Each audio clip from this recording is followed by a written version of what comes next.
Chapter 4 Tython. By the time I got back to the cantina, Grease rushed over as I entered, but I could feel the weight of exhaustion take over. The last thing I heard was Grease shouting for Marin as I fell forward. Resisting is useless, Anika. Intimidate me all you want, Aiden.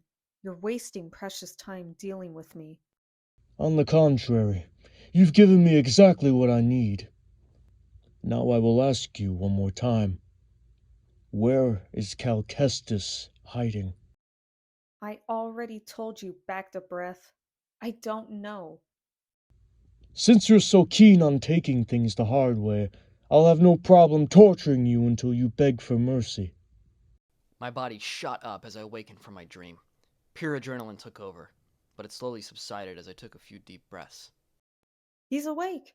Cal, are you all right? You made us worried sick. I'm fine, Grease. How's Marin doing? She's better, but I need to know what happened in that forest. I found the temple. It's definitely Jedi territory, but I couldn't decipher anything inside. The only thing I found was his data disk. Monk might be able to decrypt this. In the meantime, come upstairs and grab something to eat. Grease practically forced me to eat as I followed him upstairs. He wouldn't leave me alone until I finished a good portion of my food.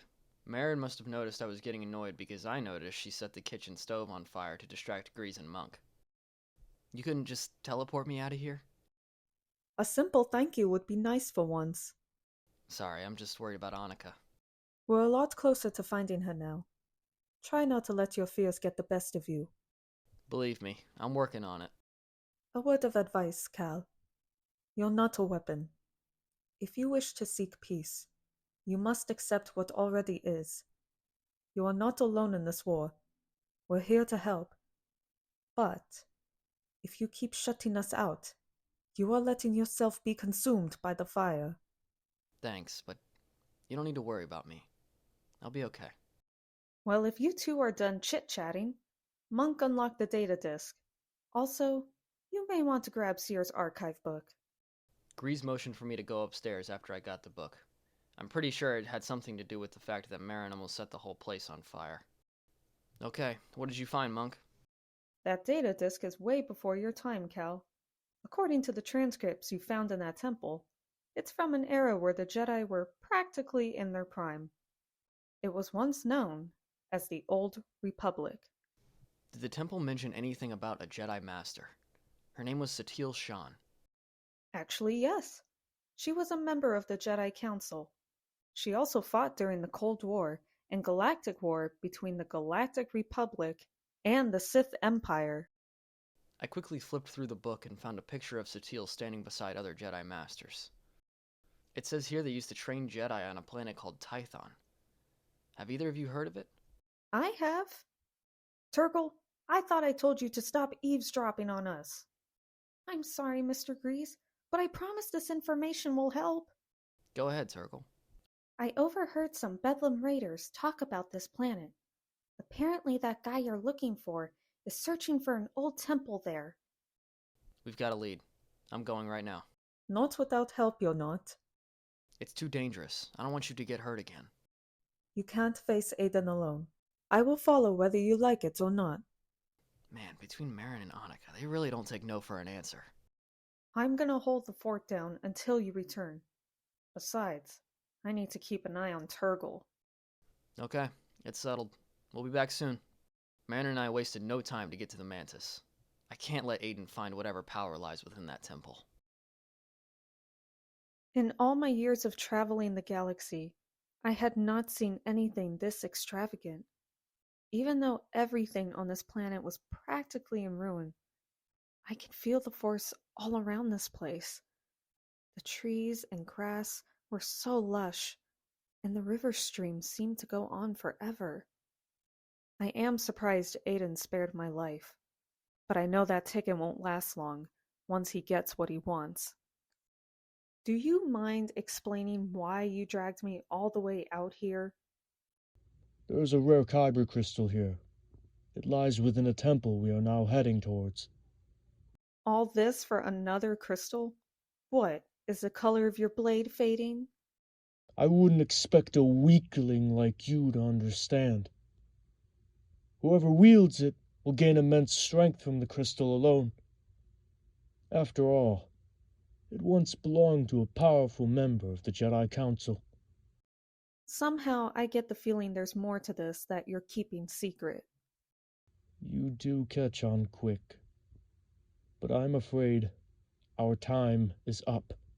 Once we arrived at the temple, Aiden halted the B-2 battle droids holding me captive.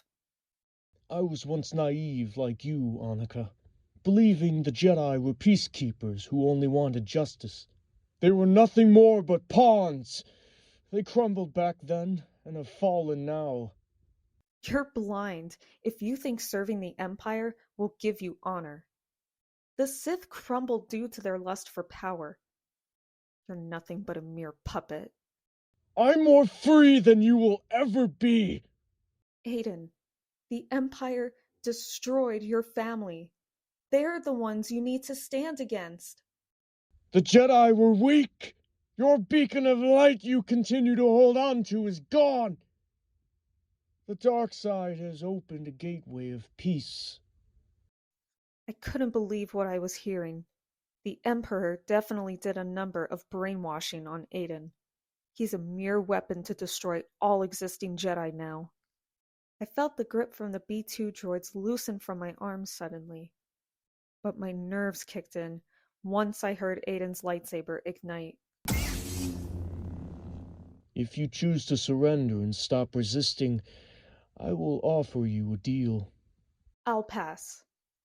I know who killed your parents, Anika. Aiden knew that struck a nerve. I could see his smug smirk from the corner of my eye. That was the Empire's doing.